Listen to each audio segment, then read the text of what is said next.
Hello friends, இந்த வீடியோவில் வந்து நம்ம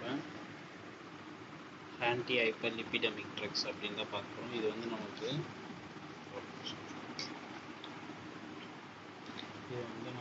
மெடிசனல் கெமிஸ்ட்ரிலையும் இருக்குது. தேர்ட் யூனிட்டில், ஃபர்ஸ்ட் யூனிட்டில் வந்து ஃபார்மகாலஜிலையும் இருக்குது. ஓகேவா, இது வந்து ஒரு இம்பார்ட்டண்ட்டான கொஷின். இதில் ஒன்று படிச்சுட்டோம்னா 2 சப்ஜெக்ட்டுக்கும் வந்து யூஸாக இருக்கும். இப்போது இதோட டெஃபினிஷன் வந்து பார்த்துக்கலாம். ஓகேவா, வந்து நான் இது ஃபோனில் தான் காட்டுறேன், உங்களுக்கு கிளியராக தெரியும். இப்போ வந்து இந்த ட்ரக்ஸ் வந்து எதுக்காக யூஸ் பண்ணுறாங்க? முதல்ல ஆன்டி ஹைப்பர்லிபிடமிக் ஏஜென்ட்ஸ் வந்து ஒரு ட்ரக்ஸ் இல்லையா?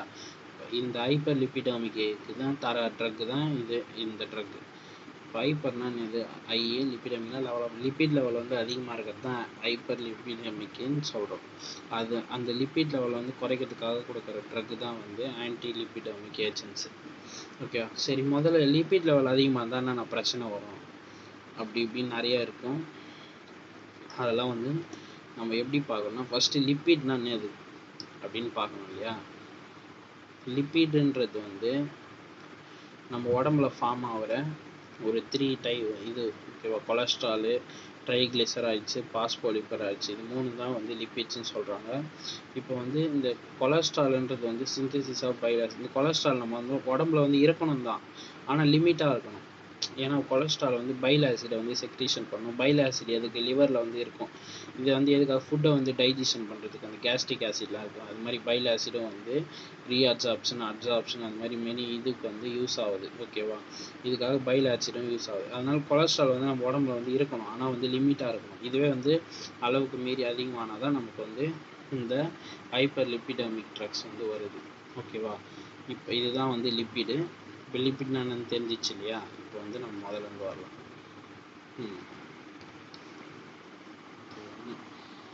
காற்றுல சின்ன சின்ன ஒரு நிமிஷம் வெயிட் எதனா வைக்கிறேன். இப்போ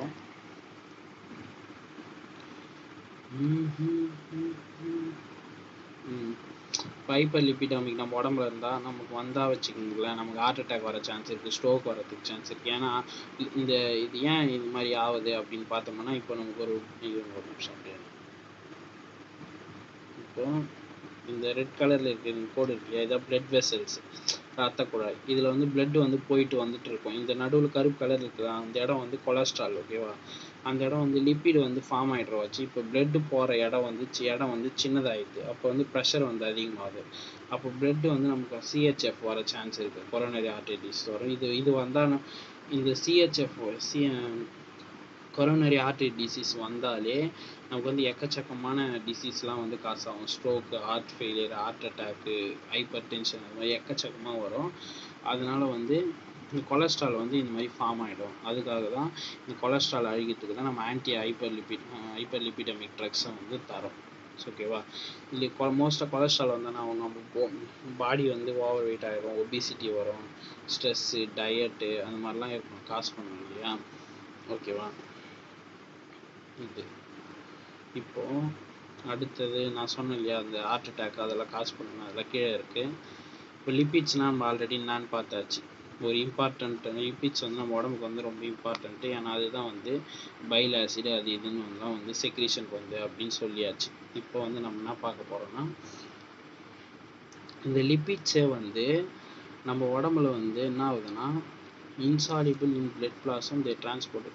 இப்போ இந்த ரத்தத்தில் வந்து இன்சாலிபிளாக ஆகிட்டு சில டைம், ஓகேவா, insoluble in blood blossom, so they have transport through the நம்ம பிளட் வெசல் இருக்கு இல்லையா, அந்த பிளட் வெசல்லே வந்து இதை அடிச்சுட்டு அப்படியே டிரான்ஸ்போர்ட் ஆகி என்ன பண்ணுன்னா ஒரு காம்ப்ளெக்ஸ் மாதிரி ஃபார்ம் பண்ணிது, ப்ரோட்டீன் காம்ப்ளெக்ஸ் மாதிரி. இது வந்து அது எப்படி இருக்குன்னா இன்சாலிபிளாக இருக்குது. ஓகேவா, அதுதான் வந்து லிப்போ ப்ரோட்டீன்.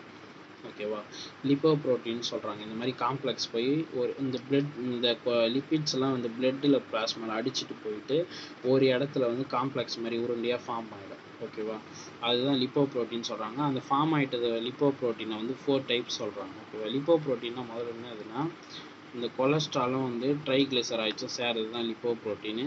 இப்போ வந்து பைண்ட் கோவலன்ட்லி வித் ப்ரோட்டீன். ஓகேவா, லிப்பிடும் ப்ரோட்டீனும் ஒன்றா இருக்கிறது தான் லிப்போ ப்ரோட்டீன் சொல்கிறாங்க. என் நம்பர் ஆஃப் ப்ரோட்டீன்ஸ் வந்து சேர்ந்தது. இப்போ இந்த லிப்போ ப்ரோட்டீன் வந்து 4 டைப்ஸ் இருக்குது.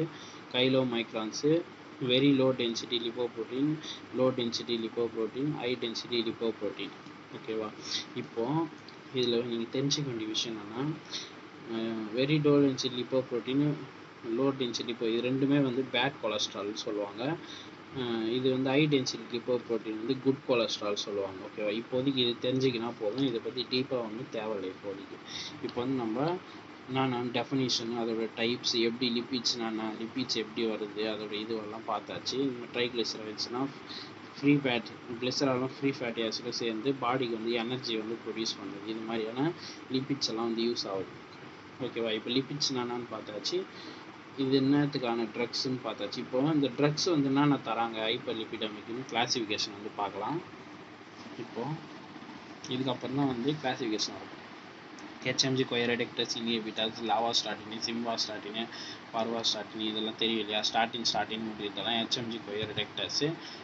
ஃபைப்ரிக் ஆசிட் வந்து கோலியோஃபைப்ரேட்டிக், ஃபினோஃபைப்ரேட், பென்சோஃபைப்ரேட், கைப்ரோஃபைப்ரேட், இந்த மாதிரி. அப்புறம் பைல் ஆசிட் பைண்டசின்ஸு, கொலாஸ்டெரமைன், கொலஸ்டிபாலு, அது மாதிரி ஆன்டி ஆக்சிடென்ட் ப்ரோபிபாலு, மெசிலின்ஸ் வந்து நிக்கோட்டினிக் ஆசிடு, நியோமைசின், இந்த மாதிரியான ட்ரக்ஸ் எல்லாம் வந்து கிளாசிஃபிகேஷன். இது அப்படியே மெமரி பண்ணிக்கணும், வேறு வழி கிடையாது. இப்போ வந்து இதுவே 5 மார்க் மாதிரி கேட்டாங்கன்னா, மெக்கானிசம் கேட்டாங்கன்னா இந்த மாதிரி ஷார்ட்டாக நம்ம வந்து மெக்கானிசம் வந்து எழுதிடலாம். ஓகேவா? இப்போ வந்து ஸ்டாட்டின் ட்ரக்ஸ் வந்து HMG கொயரெடக்டஸ் தான் இன்ஹிபிட் பண்ணுது. முதல் பேர்லேயே இருக்குது HMG கொயரெடக்டஸ். இப்போ அது இன்ஹிபிட் பண்ணுறதுனால கொலஸ்ட்ரால் வந்து சிந்தசிஸ் ஆகும், பயோசிந்தசிஸ் வந்து ஆகாது, சிந்தசிஸ் ஆகும். அதனால வந்து கொலஸ்ட்ரால் வந்து கம்மியாகும். இப்போ நீ இப்போ தானடா சொன்ன, நீ கொலஸ்ட்ரால் வந்து அதிகமாக இருக்கிறதுனால தான் வந்து இது HMG அது போயிட்டு ஃபார்ம் ஆகிட்டு இந்த மாதிரி நமக்கு வந்து லிப்பிடமியை வந்து ஃபார்ம் பண்ணுது. இப்போ கொலஸ்ட்ரால் வந்து பயோசிந்தசிஸ் ஆகும் இன்ஹிபிட் பண்ணான்னு சொல்கிறேன்னா, இது நான் உங்களுக்கு புரிகிற மாதிரி தெளிவாக நல்ல பெரிய மெக்கானிசமாக சொல்கிறேன். இது ஷார்ட் மெக்கானிசம் வந்து பெரிய மெக்கானிசமாக சொல்கிறேன். வெயிட் பண்ண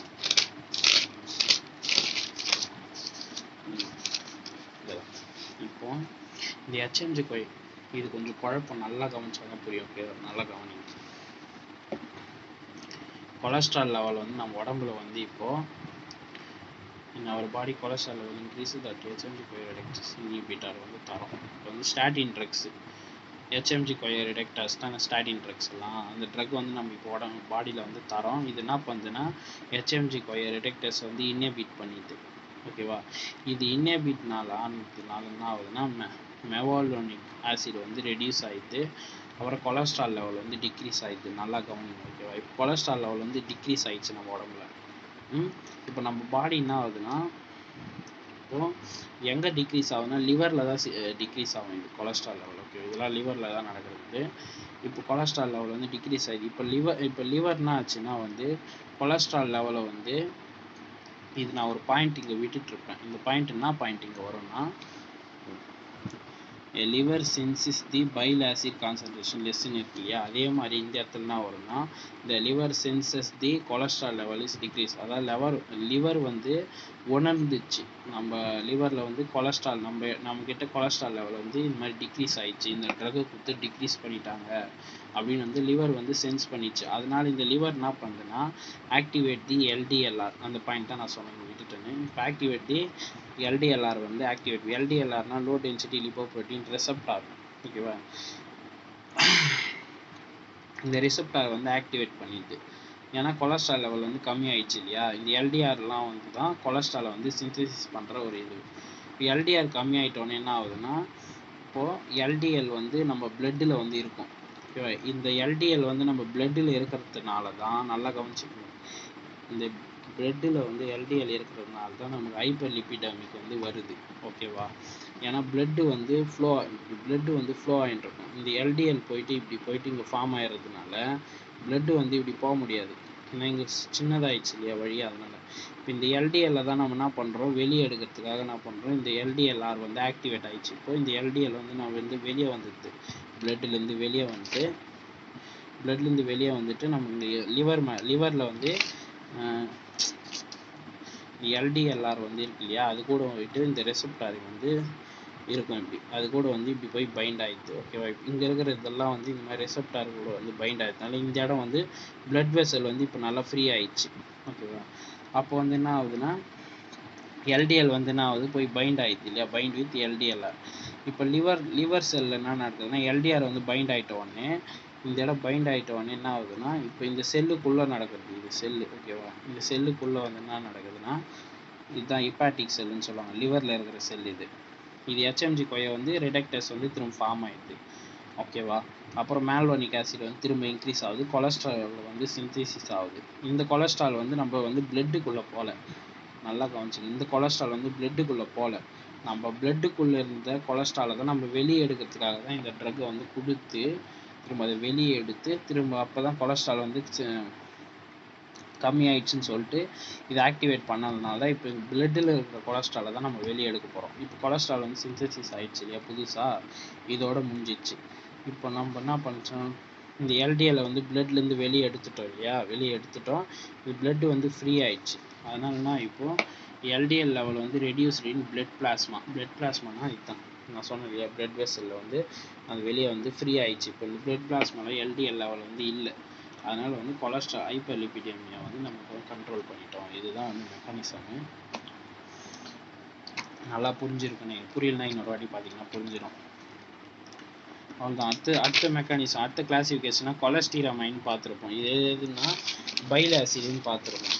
பார்த்தீங்கன்னா பைல் ஆசிட் பைண்டிங் ரெசிஸ்டன்ஸ் வந்து கொலஸ்டிரமைன் சொல்லியிருப்போம் இல்லையா, அதே மாதிரி தான் வந்து அதாவது பைல் ஆசிடை வந்து ஒரு இதுவாக வச்சு, ஒரு மூலப்பொருளாக வச்சு நம்ம வந்து இந்த ஹைப்பர்லிபிடெமியா வந்து இது பண்ண போகிறோம் ஓகேவா. இப்போ இந்த கொலஸ்டிரமைன் ட்ரக்ஸை வந்து நம்ம உடம்புல தரோம். இது என்ன பண்ணுதுன்னா பைல் ஆசிடும் பைல் சால்ட்டு கூடயும் போயிட்டு பைண்ட் ஆகிட்டு இன்சாலிபிள் காம்ப்ளெக்ஸ், அது ஒரு கரையக்கூடியாத ஒரு பொருளாக வந்து ஃபார்ம் ஆயிடுது. இந்த கரையக்கூடியாத பொருளாக ஃபார்ம் ஆகிட்டதுனால இது வந்து என்ன ஆகுதுன்னா, நம்ம உடம்பை விட்டு ஃபீக்கல்னான்னு இது பாத்ரூம் வழியாக வந்து வெளியே வரல, டாய்லெட் வழியாக வெளியவும் வரல, ரீஅப்சார்ப்ஷனும் ஆகலை இண்டஸ்ட்ரினில் ஓகேவா. லிவர்லேயே வந்து அப்படியே தங்குது இது ஓகேவா காம்ப்ளெக்ஸ். ஏன்னா இது இன்சாலிபிள் காம்ப்ளெக்ஸ் இல்லையா, அதனால் என்ன ஆகுதுன்னா பைல் ஆசிட் வந்து இல்லை, இதை கரைக்கிறதுக்காக பைல் ஆசிட் இல்லை, கான்சன்ட்ரேஷன் வந்து லிவரில் வந்து டிக்ரீஸாக இருக்குது. இப்போ பைல் ஆசிட் வந்து எதுலேருந்து சிந்தசிஸ் ஆகும்னு நம்ம பார்த்தோம் ஸ்டார்டிங்கில், கொலஸ்ட்ரால்லேருந்து தான் வந்து பைல் ஆசிட் வந்து சிந்தசிஸ் ஆகும். அப்போ பைல் ஆசிட் இல்லைன்னா அப்போ நமக்கு கொலஸ்ட்ராலும் இல்லைன்னு தானே அர்த்தம். அதனால் நம்ம என்ன பண்ணுறோன்னா இதே கான்செப்ட் மாதிரி தான் இப்போ இங்கே பண்ணோம் இல்லையா எல்டிஎல், இதே கான்செப்ட் தான் வந்து இங்கேயும் ஓகேவா. இப்போ நம்ம லிவர் வந்து என்ன பண்ணிடுச்சுன்னா பைல் ஆசிட் இல்லைன்றதை வந்து சென்ஸ் பண்ணிடுச்சு ஓகேவா, கான்சன்ட்ரேஷன் கம்மியாக இருக்குது பைல் ஆசிட்னு உணர்ந்துச்சு. அதனால என்ன பண்ணுதுன்னா எல்டிஎல்ஆரை வந்து ஆக்டிவேட் பண்ணிட்டு லோ டென்சிட்டி லிப்போப்ரோட்டீன் ரிசெப்டர், அதனால இந்த பிளட் பிளாஸ்மாவில் இருக்கிற திரும்ப எல்டிஎல்லாம் வெளியே வந்துடுது. அதே கான்செப்ட் தான் இங்கே பார்த்து இல்லையா, அதே மாதிரி வெளியே வந்துடுது, அது போய் எல்டிஎல் கூட பைண்ட் ஆகிடுது, திரும்ப கொலஸ்ட்ரால் வந்து சிந்தசிஸ் ஆகுது, கொலஸ்ட்ரால் வந்து இது கூட பைண்ட் ஆகிட்டு அந்த இதே தான் சேம் ப்ராசஸ், ஹெச்எம்ஜி கொய்யை வந்து ஃபார்ம் ஆகி மேல்வனிக் ஆசிட் கொலஸ்ட்ரால் வந்து ஃபார்ம் ஆகுது. கொலஸ்ட்ரால் ஃபார்ம் ஆகிட்ட உடனே என்ன ஆகுனா அது வந்து பைல் ஆசிடை வந்து சிந்தசிஸ் பண்ணுது. அப்போ இந்த ப்ராப்ளமும் நம்ம ட்ரக்கை கொடுத்து ஏற்படுத்தின ப்ராப்ளமும் சரியாயிடுச்சு. அதுக்கப்புறமா ட்ரக்கை கொடுத்து ஏற்படுத்தின ப்ராப்ளமும் சரியாயிடுச்சு. இப்போ அந்த பிளட் பிளாஸ்மாவுக்கு எல்டிஎல்லையும் நம்ம வெளியே எடுத்துட்டோம். இப்போ ஹைப்பர்லிபிடெமியாவும் க்ளோஸ் ஆயிடுச்சு. அதுக்காக தான் இந்த ட்ரக்கை வந்து நம்ம தரோம். புரிஞ்சுதான் இப்போ. அடுத்தது வந்து கோலியோஃபைப்ரேட்டு.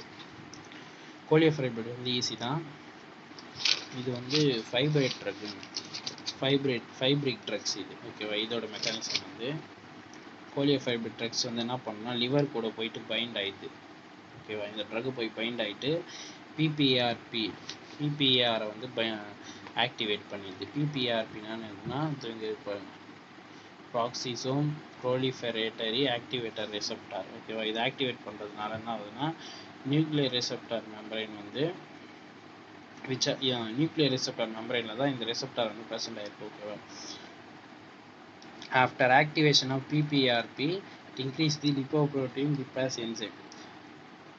இந்த லிப்போப்ரோட்டீன் லிப்பாஸ் என்சைம்ன்ற என்சைமை வந்து இன்க்ரீஸ் பண்ணிடுது ஓகேவா. அதனால் என்ன ஆகுதுன்னா ட்ரைக்ளிசரைட்ஸ் வந்து டீக்ரேட்ஸ் ஆகுது. அதாவது டீக்ரேட்ஸ்னால் வந்து தடுமாறுற மாதிரி, இல்லைன்னா அதை கம்மி பண்ணிடுற மாதிரி, டிக்ரீஸ்னே போட்டுக்கலாம் ஓகேவா. ட்ரைக்ளிசரைட்ஸ் இல்லாததுனால என்ன ஆகுதுன்னா எல்டிஎல் விடிஎல்லோட ப்ரொடக்ஷன்லாம் வந்து டிக்ரீஸ் ஆகிடுது. அதனால் பேட் கொலஸ்ட்ரால்லாம் வந்து கம்மி ஆகிடுது. Good cholesterol HDL good cholesterol சொன்னோம் இல்லையா, அது வந்து இன்க்ரீஸ் ஆகுது. அதனால் ஹைப்பர்லிபிடெமியா வந்து கண்ட்ரோல் பண்ணிடலாம்.